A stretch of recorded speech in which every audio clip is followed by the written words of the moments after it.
Bonjour à tous et bienvenue sur ma chaîne YouTube pour cette nouvelle vidéo où aujourd'hui nous allons voir ensemble comment je génère les différentes images que j'utilise sur mon site internet lepetitinformaticien.fr afin de donner un peu de visuel au tutoriel. Donc si vous allez sur un article, n'importe lequel, vous pouvez voir que à chaque fois j'ai une première page qui est la miniature. La même miniature qui est d'ailleurs utilisée dans les vidéos YouTube. Juste en dessous, on a la vidéo YouTube, puis on a l'intégralité du tutoriel de la procédure qui est à chaque fois agrémentée d'images qui permettent de savoir un petit peu comment ça fonctionne. Et si on clique sur chacune des images, on peut voir que à chaque fois il y a un nom bien spécifique, le nom de la procédure, slide et le numéro de la slide. Et ben en fait, je ne fais pas grand chose de bien compliqué, j'utilise le logiciel PowerPoint et à partir de ce dernier, je crée simplement à chaque fois ma miniature, même si d'ailleurs il n'y a pas de tutoriel, j'ai toujours ce fichier pour chaque vidéo parce que j'ai la miniature à créer.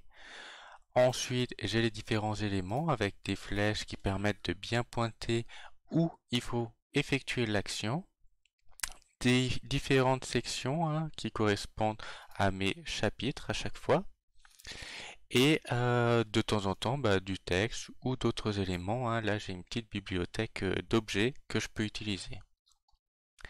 Et une fois que je suis là, du coup, je vais faire fichier enregistrer sous, et au lieu de l'enregistrer au format PowerPoint, je vais sélectionner au format JPEG.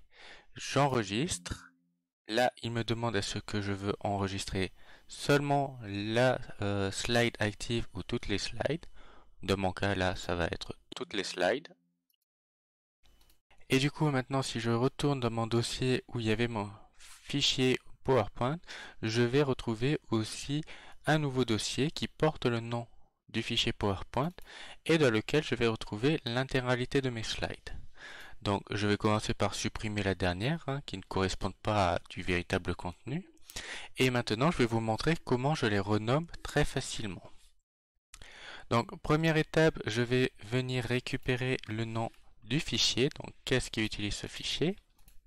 Ensuite je vais sélectionner l'intégralité de mes slides. En faisant bien un clic sur le premier, je vais faire renommer et je vais coller le nom. Et en fait, ça c'est une fonction native de Windows. Automatiquement, lorsqu'on renomme plusieurs éléments, il va rajouter un espace entre guillemets, le numéro de l'élément, fermer le guillemet. Et c'est pour cela d'ailleurs qu'il est très important de le faire sur le premier, parce que si on le fait sur le deuxième, ce sera le deuxième qui portera le numéro 1, et ça va tout décaler.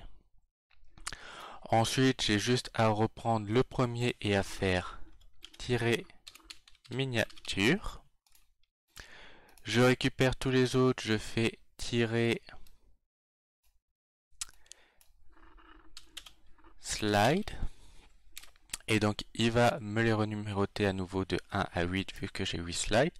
Mais là j'ai encore les parenthèses qui me dérangent par rapport à ce que je peux retrouver finalement sans les parenthèses, ce qui fait un petit peu plus propre.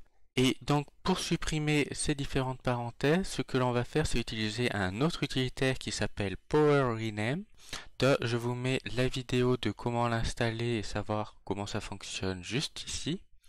Et donc on va sélectionner tous les fichiers, on va faire clic droit et Power Rename ce coup-ci.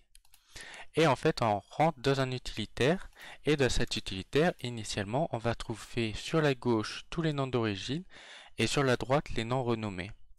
Et en fait, ce qu'on va pouvoir faire, c'est remplacer des éléments, comme on peut le faire dans un fichier Excel, lorsqu'on recherche un élément et on veut le remplacer par quelque chose d'autre.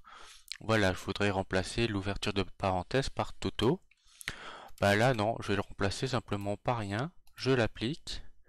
Je vais faire pareil pour la fermeture de la parenthèse. Je l'applique. Et ce qui est assez intéressant, c'est qu'il prend en charge les expressions régulières. Donc si vous êtes familiarisé avec ces dernières, vous pouvez vous en servir en cliquant dessus, ce qui permet vraiment de trouver des formats de texte, comme par exemple de reconnaître des adresses email avec des numéros de téléphone, des formats de numéros de téléphone, tiens, Si il y a un plus 33, ben, je le remplace par un 0 parce qu'on est en France, on n'a pas besoin de la totalité. Il y a plein de choses qui sont faisables. Et donc, si je ferme l'utilitaire, ça a été renommé. Et maintenant, j'ai l'intégralité de mes images. Je n'ai plus qu'à les intégrer de WordPress et à créer mon tutoriel.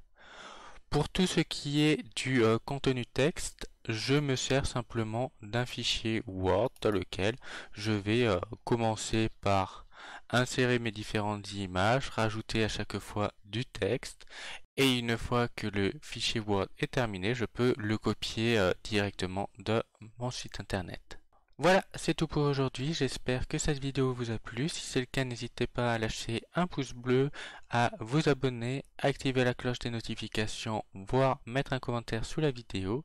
Et si vous le souhaitez, vous pouvez aussi aller sur mon site internet lepetitinformaticien.fr pour avoir accès à du contenu un petit peu différemment.